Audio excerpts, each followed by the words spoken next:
Welcome to the Black Hour Stories. Tonight's story is about a quiet house, an empty night, and the sound that came from inside the walls. It's called The Knock in the Hallway. Madison liked the kind of silence that only came after her parents left. They'd gone on a short overnight trip, waving from the driveway and reminding her to lock both doors. The little two-story house stood on a sleepy street, lined with young maple trees and neat lawns.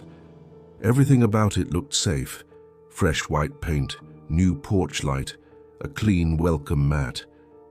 Inside, the air smelled faintly of lemon polish and the faint dust of unpacked boxes. It was the family's first spring in the place, and Madison had never spent a night there alone until now.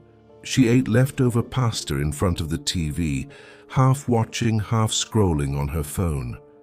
Outside, the light dimmed to blue, and wind brushed the branches against the siding. When the clock on the screen hit 9, she realized how still everything had become. The refrigerator hummed, but beyond that, nothing. No passing cars, no neighbor's dog, not even the tick of pipes she had grown used to.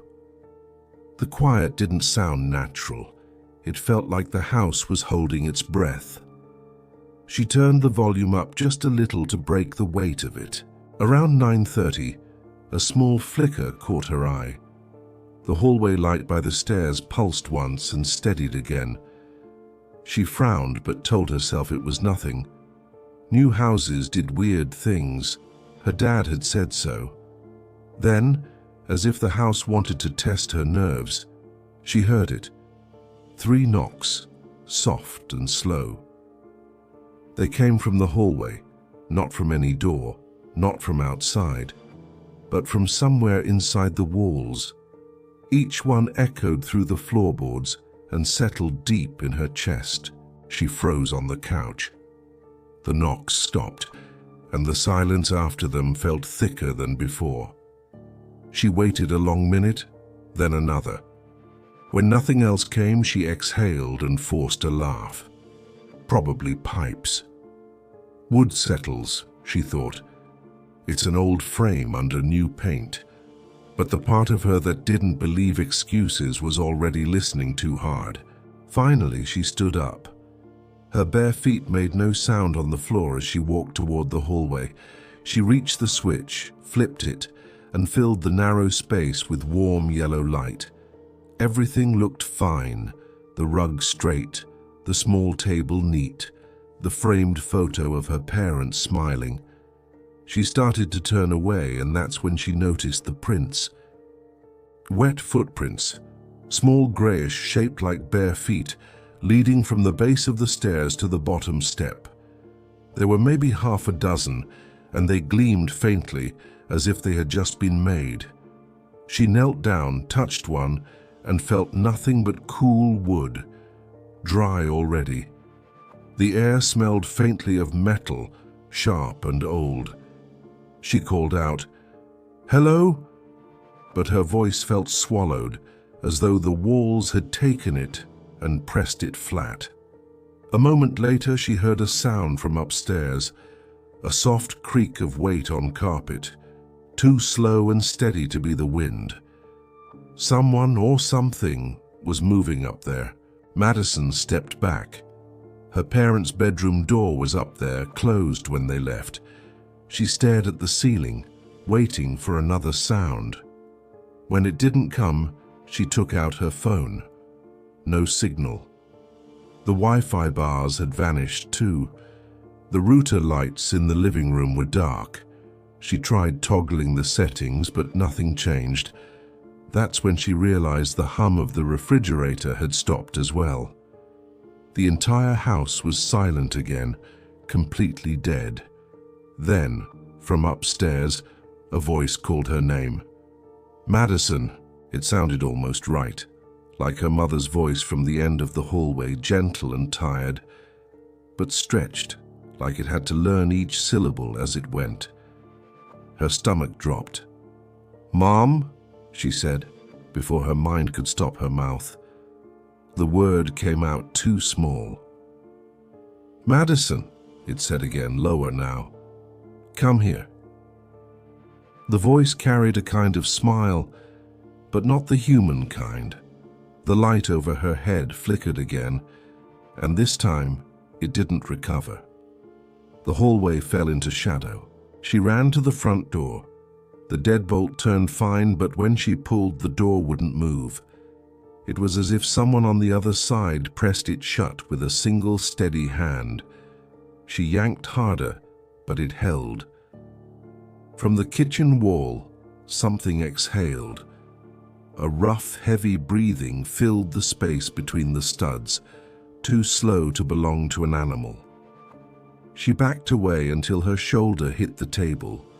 The wall breathed again, dragging in air through the plaster. Then a whisper slid through the paint right beside her ear. "I'm in here." Madison bolted. She ran to the kitchen drawer, grabbed the first knife she saw, and spun around. The lights died completely. Only the faint blue glow from the microwave and oven lit the room.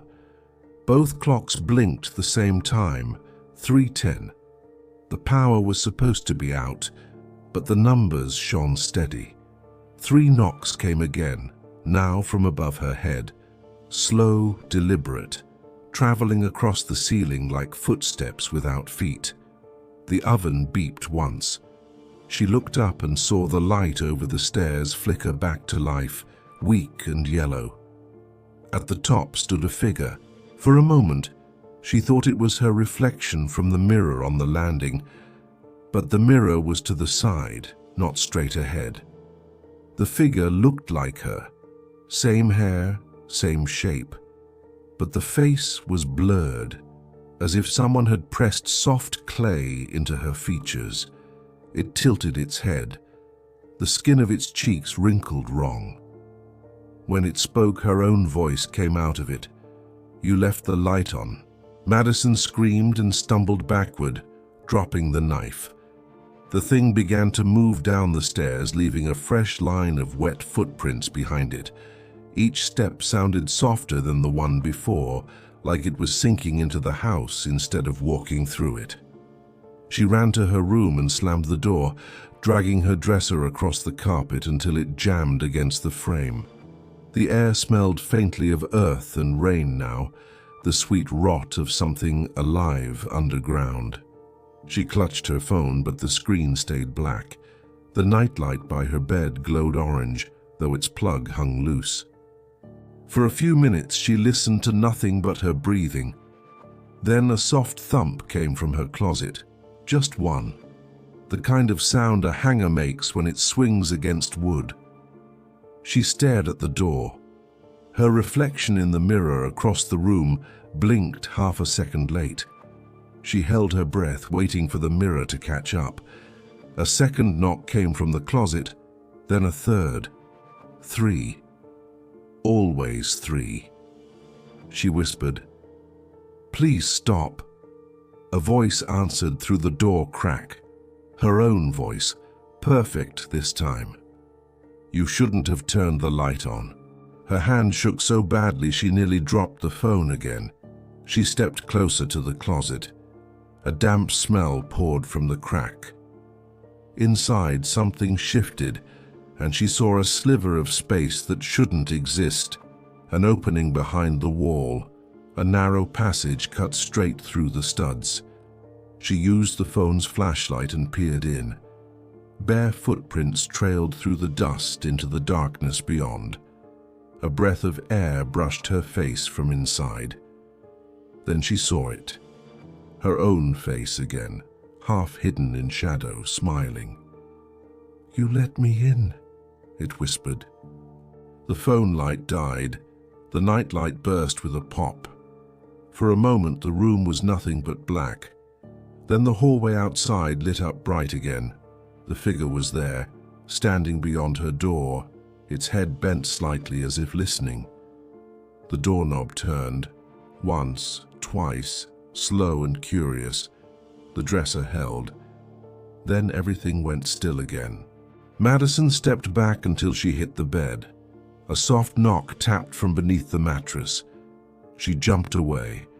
The sound came again, 3 dull thuds from inside the frame. The floor beneath her feet felt like it was breathing, rising and falling with invisible lungs. She turned to the window. Outside, the street looked calm. A single porch light glowed across the road. If she could just open it, she could scream, run, do anything. She unlocked the latch and shoved up the frame. It didn't move. She shoved harder. The glass shook but held.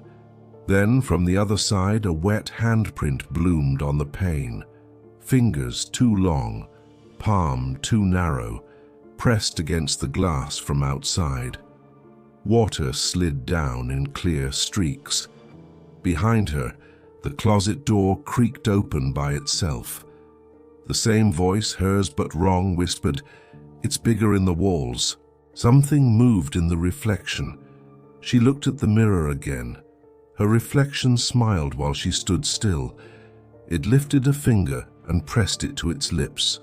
She grabbed the dresser lamp, yanked it toward the closet, and twisted the bulb toward the darkness. The light flared white-hot, spilling into the passage. For an instant she saw what lived behind the wall, plaster cut away, beams slick with condensation, and faces half-formed in the wood grain, like knots that had grown eyes. One of them blinked. A hand reached out from the opening, skin gray, wrist too long, nails colorless. It touched the floor and began to drag itself through. Madison ran. She shoved the dresser aside, tore the door open, and bolted down the stairs. The front door still stood half open now, swinging lightly in the draft. She didn't stop to wonder why. She sprinted toward it, bare feet slapping wood, heartbeat roaring in her ears. The door slammed shut just before she reached it.